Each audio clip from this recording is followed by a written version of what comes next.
Assalamualaikum warahmatullahi wabarakatuh. Saya Digna Askia Sintanisa dari kelas L semester 5 Pendidikan Agama Islam UIN Raden Intan Lampung. Saya di sini akan menjelaskan sedikit tentang prinsip-prinsip umum evaluasi. Evaluasi pembelajaran merupakan proses sistematis untuk memperoleh informasi tentang keefektifan proses pembelajaran dalam membantu siswa untuk mencapai tujuan pengajaran secara optimal. Dengan demikian, evaluasi terhadap proses pembelajaran dilakukan oleh guru sebagai bagian integral atau menyeluruh pada pembelajaran itu sendiri. Artinya, evaluasi harus tidak terpisahkan dalam penyusunan dan pelaksanaan pembelajaran tersebut. Nah, untuk memperoleh hasil evaluasi yang lebih baik lagi, maka kita sebagai guru harus memperhatikan prinsip-prinsip umum evaluasi sebagai berikut.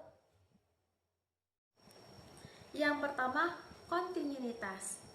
Evaluasi tidak boleh dilakukan secara insidental atau dilakukan pada saat tertentu saja, karena pembelajaran itu sendiri adalah suatu proses yang kontinu atau berkelanjutan. Oleh sebab itu, kita harus melakukan evaluasi secara kontinu atau bertahap. Nah, hasil evaluasi yang telah diperoleh harus senantiasa dihubungkan dengan hasil evaluasi yang sebelumnya, sehingga dapat diperoleh gambaran yang jelas pada perkembangan peserta didik. Perkembangan peserta didik dalam belajar tidak dilihat hanya dari dimensi produknya saja, tetapi juga dilihat dari dimensi proses dan bahkan dari dimensi inputnya. Yang kedua yaitu komprehensif. Dalam melakukan evaluasi terhadap suatu objek, maka kita harus mengambil seluruh objek sebagai bahan evaluasi. Misalnya, jika objek evaluasi tersebut adalah peserta didik, maka seluruh aspek kepribadian pada diri peserta didik harus dievaluasi, baik itu dalam segi kognitif, afektif maupun psikomotorik.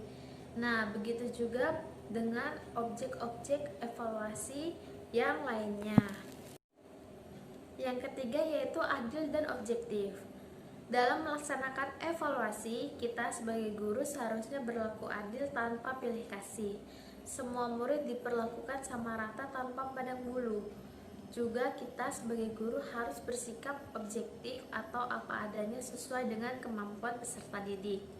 Evaluasi harus didasarkan pada kenyataan, data, dan fakta yang ada sebenarnya, bukan hasil dari rekayasa atau manipulasi. Yang keempat yaitu kooperatif. Dalam kegiatan evaluasi, kita seharusnya menjalin kerjasama kepada semua pihak, seperti orang tua siswa atau peserta didik, sesama guru, kepala sekolah, bahkan peserta didik itu sendiri. Hal ini dimaksudkan agar semua pihak merasa puas dengan hasil evaluasi dan pihak-pihak tersebut merasa dihargai. Prinsip-prinsip umum evaluasi yang terakhir adalah praktis. Praktis mengandung arti mudah digunakan, baik bagi kita sendiri yang menyusun alat evaluasi maupun orang lain yang akan menggunakan alat tersebut. Oleh sebab itu, kita harus memperhatikan bahasa dan petunjuk pengerjaan soal dengan benar. Baiklah, cukup sekian materi yang saya sampaikan. Semoga bermanfaat bagi kita semua. Mohon maaf apabila banyak kesalahan dalam video ini. Saya akhiri, wabillahi taufik wal hidayah. Wassalamualaikum warahmatullahi wabarakatuh.